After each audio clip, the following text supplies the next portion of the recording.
so you don't need to faff about with these. In fact, if you've got a lot to do, you could just lay them all out in a line and do quite a few of them together, which would save an awful lot of time, but they're fairly quick to do. You don't need to keep putting colour on your brush, because there's plenty of colour on to do a set of these without adding any more. Right, so once we've done that, the only other thing to do now is to varnish the leaves. For that I'm using a cheap brush like I did before, and get my varnish.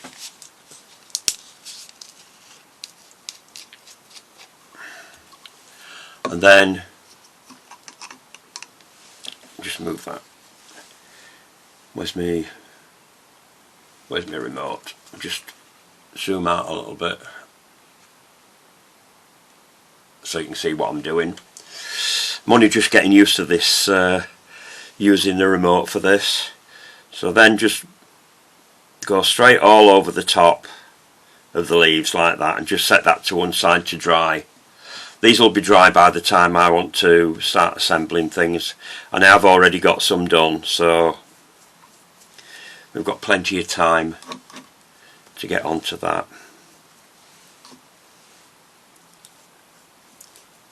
We don't do the backs of leaves because they're not shiny, they're dull. Sometimes you get some leaves that are not as shiny. If you get leaves like that are not as shiny, then what you can do is you can mix the isopropyl with the glaze. I'm just going to clean my brush. I've got my little bit of isopropyl in here to clean the brush. Straight into there. Keep this just for cleaning. Don't use it for anything else, and then just keep it, don't throw it away. Then you're not using all your isopropyl, otherwise it gets a bit of an expensive job. Just dry that off. Right, so that's all the bits and pieces coloured. So I can just put those to one side for a minute. Get rid of the paper.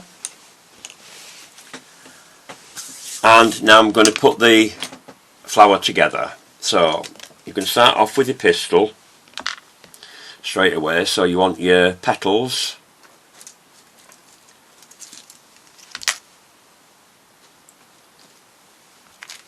And you want your stamens, and then we want some light green tape. Just bear with me a second while I get some more tape, because I've run out.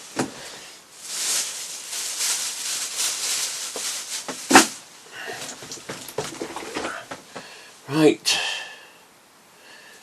where's my tape cutter? Oh, it's there. Right, so one of these rolls goes a hell of a long way. I sell it for £1 a roll. You find in a lot of places they charge nearly double that for it. It looks a bit like crepe paper does this, but it's impregnated with a glue, so that when you stretch it, it releases the glue. So I'm just going to get some of that off of there, off the roll, like that. Tear that off. And put it into my trusty little machine. Just drop that end into there. These have just got ordinary razor blades in them, so you get a lot of use out of them, because when the blades start getting blunt or gunged up with the glue that's in the tape, which they do, you can just turn your blades over. You can use two different ends of it. Oops.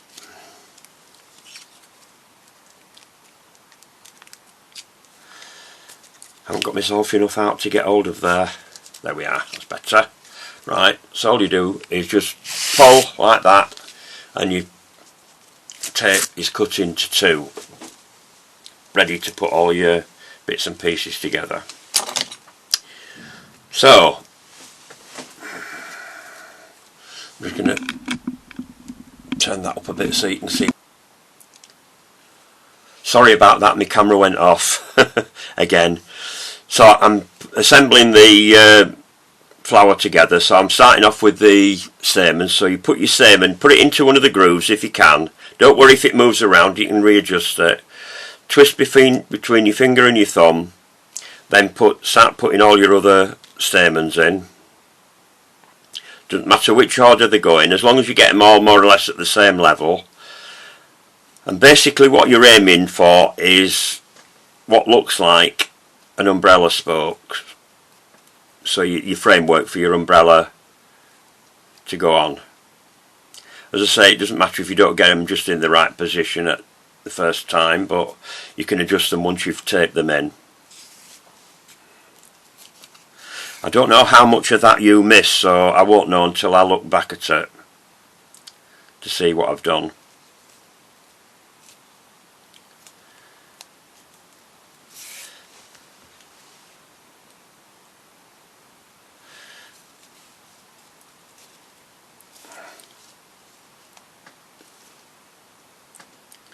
That goes into that groove, that goes into that groove, that goes in that groove, then one goes in there. That's where we're missing one.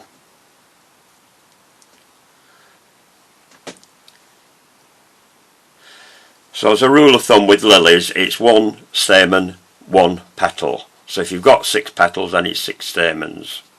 Although lots of flowers do have uneven numbers of petals and things like that, some of them do have even numbers. It depends on what kind of flower it is you're doing. But like I say, the best way to find out is to get hold of a flower. If you're lucky enough and got a garden and you grow them.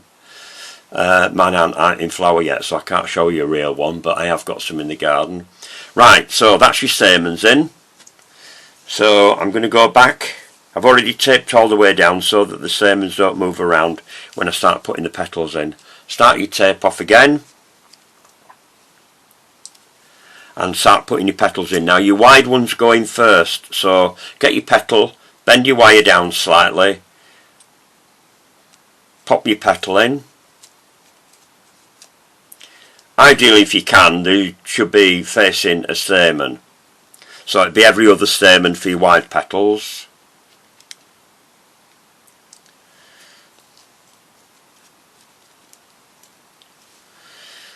Doesn't matter if they're not dead facing, nobody's going to notice.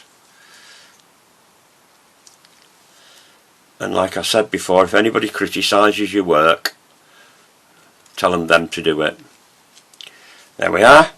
So I'm just going to tape down a bit with these so they stay put when I put the next layer in.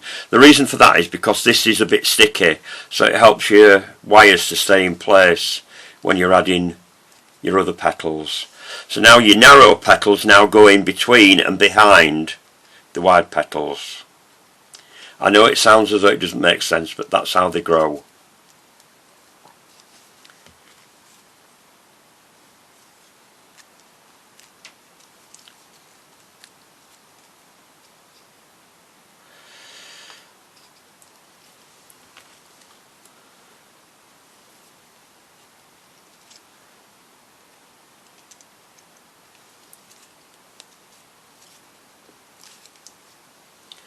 There we are, and then tape down.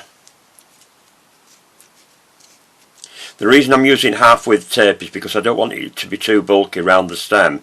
If you use full width tape, which I will do when I'm putting the spray together, there we are, and that's your flower put together. So you can just adjust your petals round so you've got them in the right place, and that's it. Right, I'm going to stop the video now and I'm going to do another video so we don't have it stopping midway, and then I'll come on to putting the spray together.